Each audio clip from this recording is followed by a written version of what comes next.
But so it is the same thing that all the frogs croak before a storm.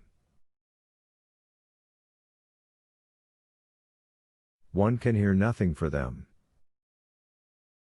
Frogs or no frogs, I'm not the editor of a paper and I don't want to defend them, but I am speaking of the unanimity in the intellectual world, said Sergei Ivanovich, addressing his brother.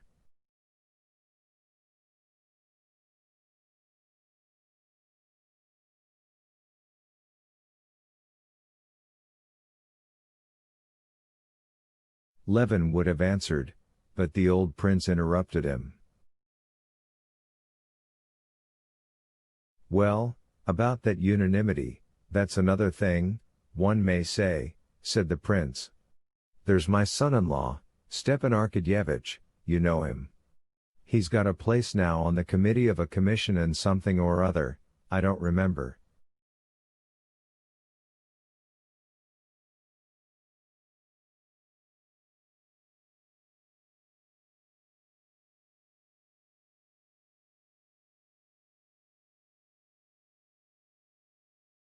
Only there's nothing to do in it. Why, Dolly, it's no secret. And a salary of 8,000.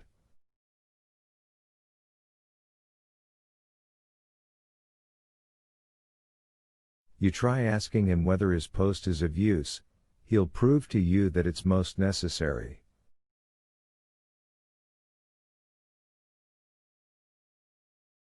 And he's a truthful man too, but there's no refusing to believe in the utility of 8,000 rubles.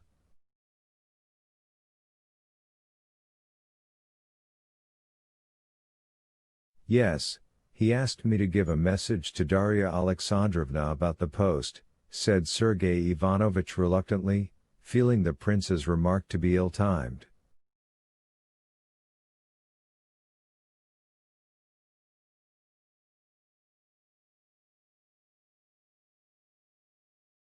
So it is with the unanimity of the press. That's been explained to me. As soon as there's war, their incomes are doubled. How can they help believing in the destinies of the people and the Slavonic race and all that?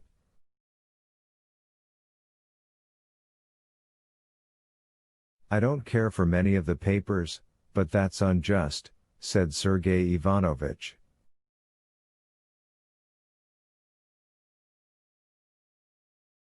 I would only make one condition, pursued the old prince. Alphonse Karr said a capital thing before the war with Prussia.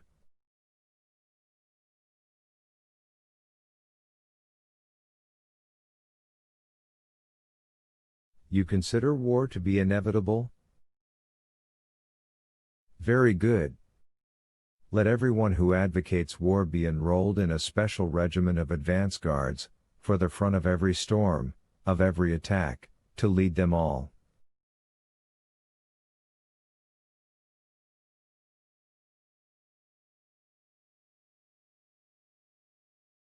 A nice lot the editors would make, said Katavasov, with a loud roar, as he pictured the editors he knew in this pick legion.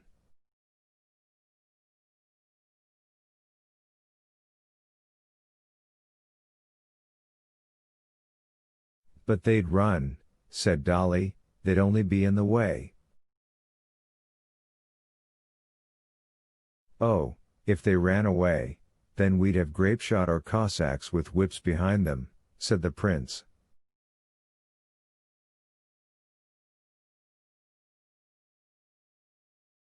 But that's a joke, and a poor one too, if you'll excuse my saying so, Prince, said Sergei Ivanovich.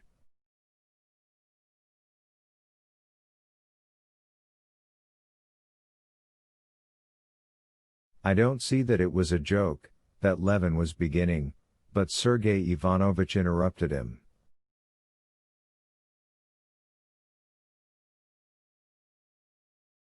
Every member of society is called upon to do his own special work, said he. And men of thought are doing their work when they express public opinion.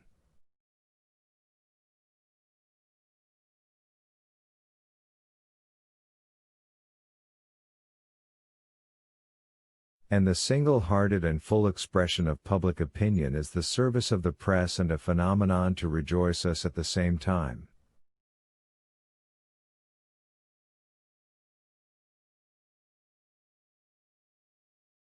"20 years ago we should have been silent, but now we have heard the voice of the Russian people, which is ready to rise as one man and ready to sacrifice itself for its oppressed brethren. That is a great step and a proof of strength."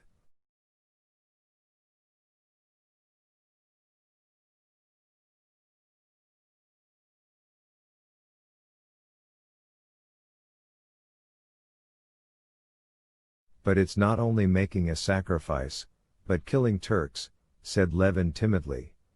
"The people make sacrifices and are ready to make sacrifices for their soul, but not for murder," he added, instinctively connecting the conversation with the ideas that had been absorbing his mind.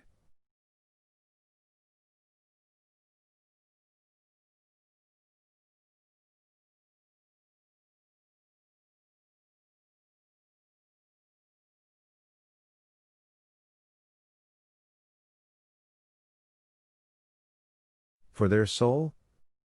That's a most puzzling expression for a natural science man, do you understand?"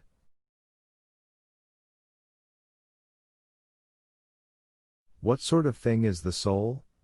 said Katavasov, smiling.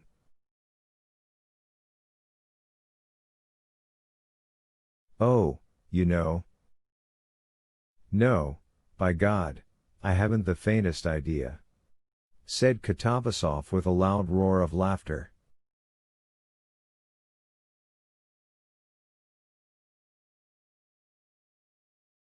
"I bring not peace, but a sword, says Christ," Sergei Ivanovich rejoined for his part, quoting as simply as though it were the easiest thing to understand the very passage that had always puzzled Levin most.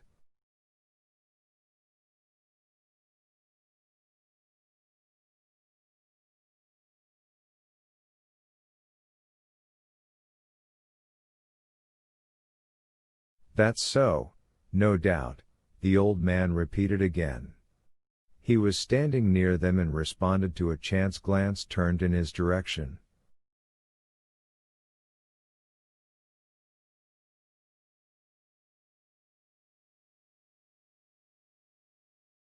"Ah, my dear fellow, you're defeated, utterly defeated," cried Katavasov good-humoredly.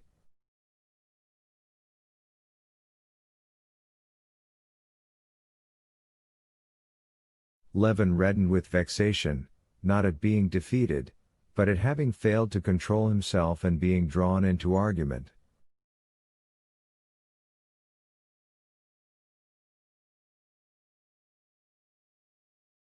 "No, I can't argue with them," he thought. "They wear impenetrable armor, while I'm naked."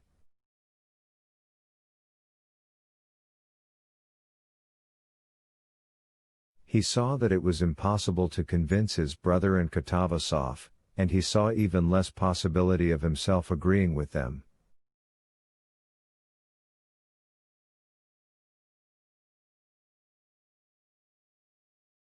What they advocated was the very pride of intellect that had almost been his ruin.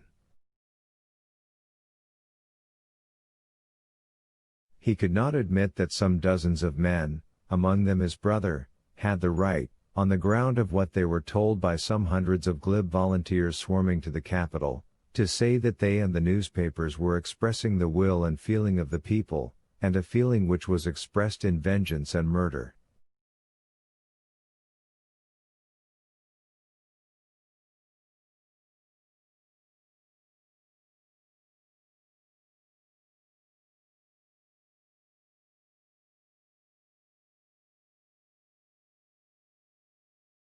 He could not admit this, because he neither saw the expression of such feelings in the people among whom he was living, nor found them in himself, and he could not but consider himself one of the persons making up the Russian people, and most of all because he, like the people, did not know and could not know what is for the general good, though he knew beyond a doubt that this general good could be attained only by the strict observance of that law of right and wrong which has been revealed to every man, and therefore he could not wish for war or advocate war for any general objects whatever.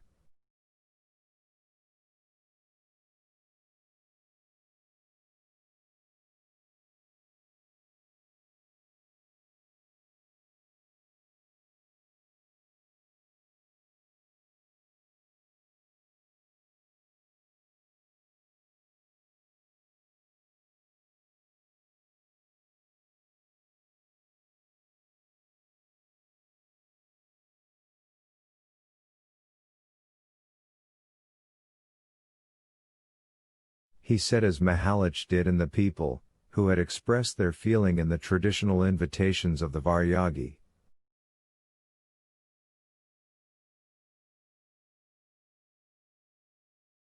Be princes and rule over us.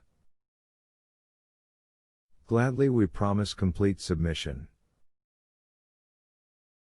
All the labor, all humiliations, all sacrifices we take upon ourselves, but we will not judge and decide.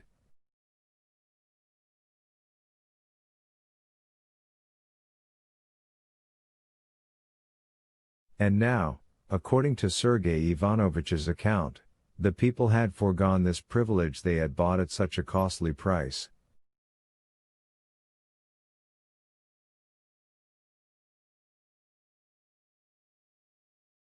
He wanted to say too that if public opinion were an infallible guide, then why were not revolutions and the Commune as lawful as the movement in favor of the Slavonic peoples?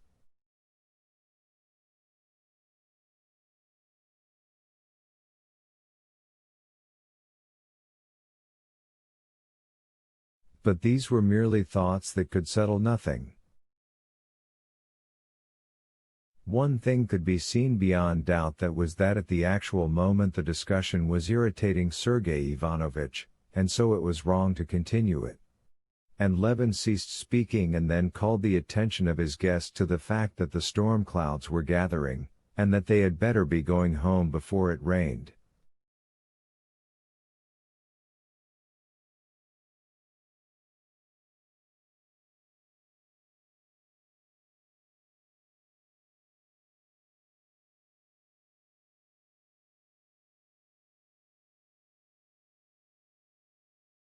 Chapter 17. The old prince and Sergei Ivanovich got into the trap and drove off. The rest of the party hastened homewards on foot.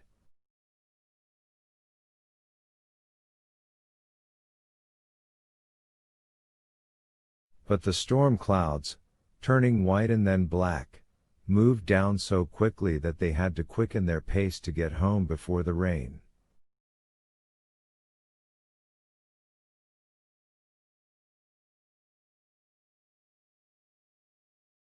The foremost clouds, lowering and black as soot-laden smoke, rushed with extraordinary swiftness over the sky.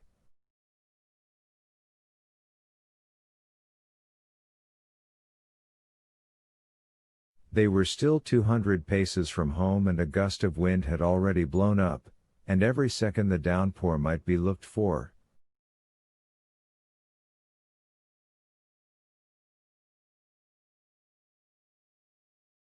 The children ran ahead with frightened and gleeful shrieks. Darya Alexandrovna, struggling painfully with her skirts that clung round her legs, was not walking, but running, her eyes fixed on the children.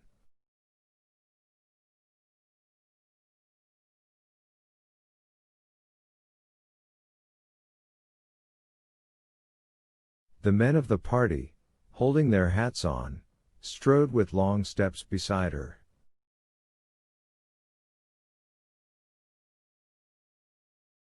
They were just at the steps when a big drop fell splashing on the edge of the iron guttering.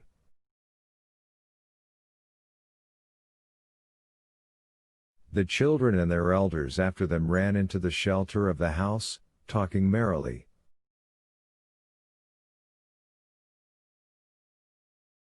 Katerina Alexandrovna? Levin asked of Agafia Mihalovna, who met them with kerchiefs and rugs in the hall.